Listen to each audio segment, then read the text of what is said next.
Hello, good morning, everyone. Thank you for inviting me for this webinar on online sexual exploitation, especially against children during lockdown times. I would like to thank IJM team and St. Gonçal Gracious faculty and students for joining this webinar. I would like to share my experiences of policing during lockdown times and especially the ill effects which has on the children. I would like to begin my presentation on giving brief introduction of how this child exploitation is happening and how the human trafficking of minors actually take place. So you can see in the slide that child trafficking is a huge industry, and human trafficking is supposed to be second largest criminal industry after drug trafficking. The experience and the data shows that 75% of this 2.7 crore victims who were trafficked last year worldwide, 40% are minors. So what are the reasons behind child trafficking? So you can see that the roots of child trafficking goes back to prostitution, the labor exploitation, organ donation. Even you can see begging or creating pornographic content. These are some of the reasons why there is increase in child exploitation, and that is why there is huge trafficking in minors. What are the roots of child trafficking? So you can see that there is a hidden economy which is both supply and demand side. The supply and demand nexus is so huge that there are a lot of factors which are actually fueling this exploitation. So you can see that there is a demand and supply nexus is there. One side you have poverty, illiteracy, unemployment. There is skewed development. There is huge growth in urban areas, and those who are the hinterland, they are mostly left out. There is gender-based violence, and there is demand for the demand for victims who are actually mainly minors. You can see that there is a lot of network which is involved in this trafficking of children. Uh, this diagram shows that there is a first there is spotter. Spotter is one who identifies the child who has to be trafficked. Then there is this recruiter. He actually goes and recruits the child. So I can cite some example from my real life experiences. When I was posted in Thane, Mira Bhinder, we had lot of issues of prostitution. So we actually used to rescue children, and then we interviewed them as to find out what is the exact reason. Then we found that most of them were actually trafficked from West Bengal. Even they are from northeast such as Assam, most of the states in northeast. Then we had people who were coming from Bangladesh crossing over to West Bengal. So you could see that there is a huge network, one who actually spots them. Then there is recruitment which takes place. Then after they are recruited, then there is another level of buyers who actually they are promised for some jobs, say in Mumbai or Pune or any metropolitan big cities, and from there they are actually given on promise of some giving some job or some employment, livelihood. So they are actually bought and then sold to another middleman. Then they are transported from this source to metropolitan cities via, it can be trains, it can be buses, vehicles. So they are transported. Then there is a harborer who actually, once they come to metropolitan city, they are actually put in some place where they are told that they will be given some employment, etc. This is from this place where the real exploitation of children starts, and then whole thing is actually financed by this network who actually deal with this child trafficking. Then sometimes you will find that there is a huge demand for minor girls in the market, and there are pimps who actually keep them, and finally we have the clientele who actually is the last customer who actually demands for this kind of sexual acts. So you can see there is a huge network of people who are involved in this child trafficking. So I come into today's topic of I gave a brief background of how this say child pornography or how child online sexual exploitation or the pornographic material related to child are put in the online platform. So this gives a background as to how a child is actually trafficked and then he is exploited. There are some child pornographic videos which are made, and then the ill effects on the wider public is what we are going to discuss right now. So we get into the topic of online sexual abuse. So this child sexual abuse is actually defined as it is online abuse of children who are less powerful and they are exploited by the more powerful person for sexual gratification. Example, if a child uses if an adult uses a child for his sexual gratification, then it becomes child sexual abuse. So now, because there is lot of internet penetration among the masses, so you can see everyone has a smartphone and has internet access via his mobile. Now you can get easily access to all this child sexual pornographic videos, which are actually quite dangerous, and we will go on to discuss about how this lockdown actually has affected and increased the child sexual abuse. So we actually then go on to define what is child sexual abuse material. So there is a National Center for Missing and Exploited Children.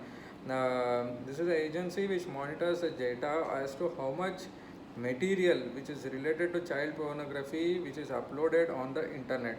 So this is defined as material which principally comprises of pictures or videos which depicts children in a clear sexual angle or in a very compromising angle. So this agency is which monitors the data which has some sexual content which is related to children, and India stands at the top of the list where based on the data we have 19.87 lakh such kind of content or reports which are actually given by the citizens or those who are working in NGOs or those who are aware about all this sexual material.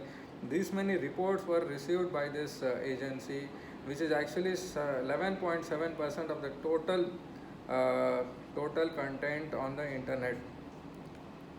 What are the characteristics of child sexual abuse? So you have this material which is uploaded, but what is the child really going through? Child actually is one who is less powerful, he is actually vulnerable, he is actually promised something and he's got into a very bad cycle of abuse.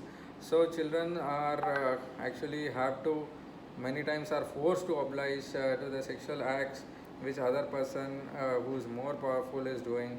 Especially this happens to the girl child. You can I will discuss about a case study where we cracked an online WhatsApp group which was actually uploading very small minor girls who were actually forced into this sexual acts, and the videos were recorded and uploaded. So children have very limited information about what this sexual act is, so they are basically forced into doing this act, and they don't actually have the power to question the other person because they are actually in a very vulnerable situation, as we discussed that many causes, many factors which led to this situation. So what is online sexual exploitation? I have explained this step by step. Online sexual abuse material is actually it is actually uploaded on the internet. Most of the times we call this as child pornography.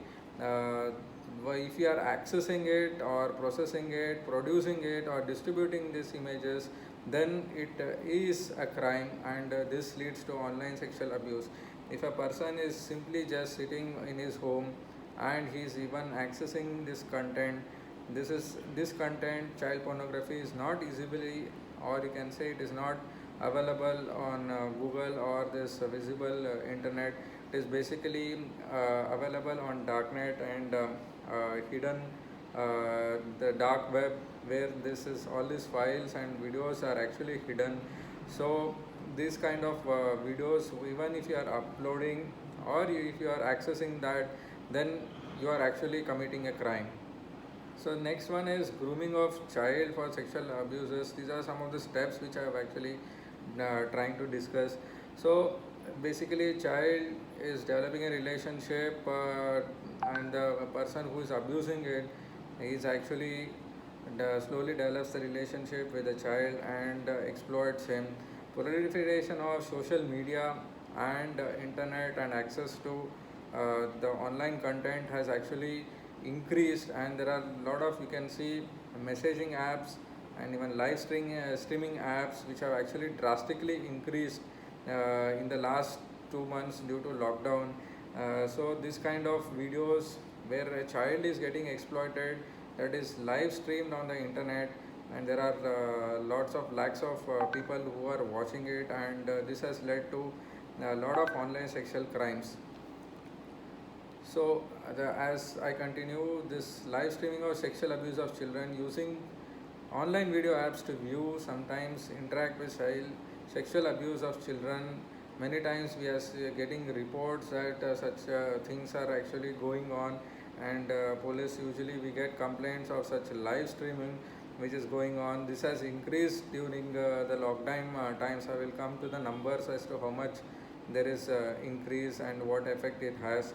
Then there is sextortion. There are some examples of children who are actually coerced or blackmailed into doing such sexual acts on the internet, and this sextortion has also increased. There are some videos which are taken. Say that we had a classic case, that a girl, small, very minor girl, actually was having a relationship with a guy. Then they had a breakup. Then what happened is, this guy had planted some secret cameras in the bathroom, and he had recorded them. And once they broke up, then this guy had access to all the content, all the sexual content of this girl, and he was threatening this girl to continue the relationship, or he would make this videos viral.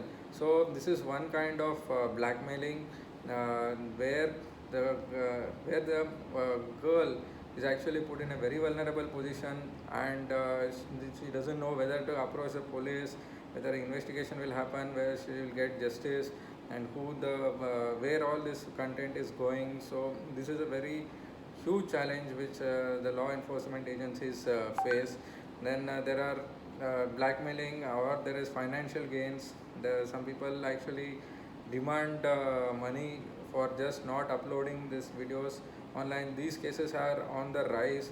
There are so many apps which have come up, like TikTok or even Zoom. There are so many live streaming apps, and because of this abuse, I will just discuss about the lockdown effects. There are I have just noted down some reports. IGM's report itself, due to closure of schools due to COVID, IGM has said that there can be very high increase in online sexual abuse. Then there is a report which came in Hindu newspaper, 19.87 lakh such online material which is circulated during this lockdown period. This is a number which actually Hindu stated it. Then there we are police or child welfare experts have also warned that there can be severe rise in the online sexual abuse or child content, child pornography which is uploaded on the internet. And even Global Partnership to End Violence has said that corona pandemic has led to an unprecedented increase in the screen time, which is number of hours which people spend on internet or mobile viewing this kind of child pornographic content. So I want to bring in a very new perspective. We are seeing that a lot of people are facing hardship due to this corona, and we are seeing that a lot of migrants are actually moving from one place to other, either by walk, bicycle, etc., through vehicles, trucks. But you can. This is a very new dimension. The people who are trafficked, either it can be women or minor child, can most vulnerable are the girl child. If they are trafficked and they are confined in some brothels or in some goons who have actually kept them, they don't have even an option to even go back to the place from where they came. They are actually exploited every day, and their videos are made, they are uploaded on internet, and they are threatened that if any case they are run away, or they approach police or law enforcement agencies or anyone outside uh, the place where they are kept, they are threatened, they are actually physically abused, and they are beaten very badly. And this is such a kind of such a kind of worst effect it has, that because of lockdown, they don't everyone is inside, they are not freely going out, and these are the most vulnerable people who are affected due to the lockdown. This is the dimension which I wanted to share. I want to share my experience. I was in my first posting as ASP. I was posted in Mira Bhinder. I took charge in December 2017. Then we started working actively on human trafficking and prostitution cases. And one complainant, we did around 15-20 raids in Mira Bhinder. I could see, and when I started interviewing this people who are victims of this crime, they were actually forced into this kind of activities. And one complaint we got is, one complainant said that there is a WhatsApp group which is actually uploading child pornographic videos, and it is very abusive, and the group is full, and every day the youngsters are exchanging videos, and it is very violent. So they are giving very violent comments. So then we took this person into confidence. He didn't want to share his identity. Somehow he had joined this group through Facebook link, and he didn't want to reveal any of this identity. Then initially he shared few screenshot of this group members who was the admin. Then we did a preliminary investigation, and IJM team was very supportive. Their technical team, the cyber team, we sat together. We actually came up with a profiling of all the people who were in the group. There were 8 or 9 admins. We took all their mobile data, like SDR, which is the subscriber data, what is their address where their mobile is registered. So we compiled all this people's data. Then we came to know that there is not one group there, but there is 4 WhatsApp group which are actually full. To complete 256 members were actually in that group, and this person who was introduced the group was actually giving us all the information. Then we made a complete profile of the people who were actually in this group. Then we found, to our shock, that they were spread across India, not just in Maharashtra or Mumbai. They were in Chennai, Bhopal, even Goa and Northeast, Bengal. So across India they were there. Then we started complete investigation of this case before we could raid and arrest them. Then IJN team was very supportive, and the Mumbai IJN team, actually we culled out a complete plan as to how we would go ahead with this raid. We actually identified people who were in Mumbai, Thane, and nearby districts. So we made six or seven teams. Simultaneously, we went to this place, to their house, and then in a single night we could actually go and raid these 7 places, and we actually got this persons back to the police station. On the spot we did a panchanama, and we checked their mobiles, and we, to our shock, we could see all the videos and WhatsApp groups were very active.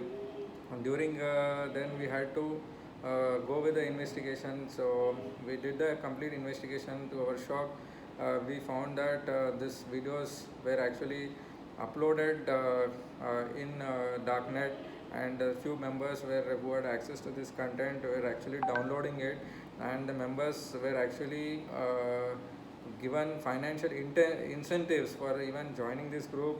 If you join, there was a certain point of bonus. Then if you actually upload content, then you had multiple bonuses. Then if you add new members, there were bonuses. We were actually very shocked to see that youngsters actually getting into such kind of crimes.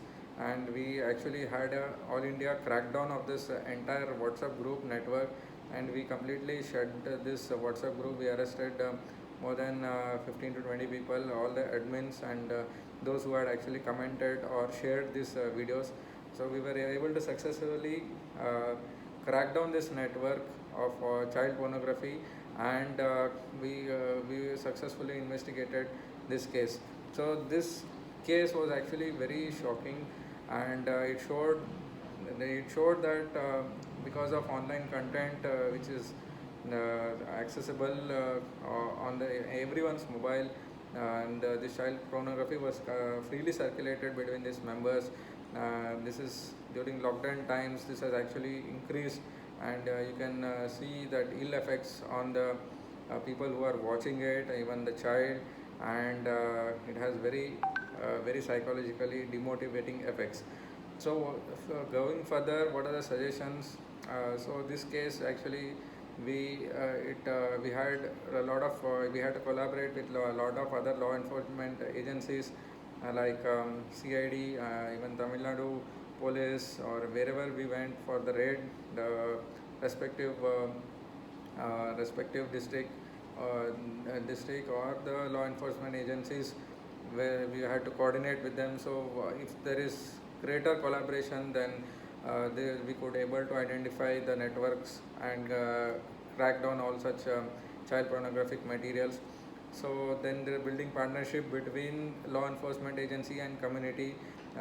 We started creating awareness. This webinar itself, so there are a lot of students, there is faculty who are actually watching this, creating awareness, and the building partnership between the community and the police.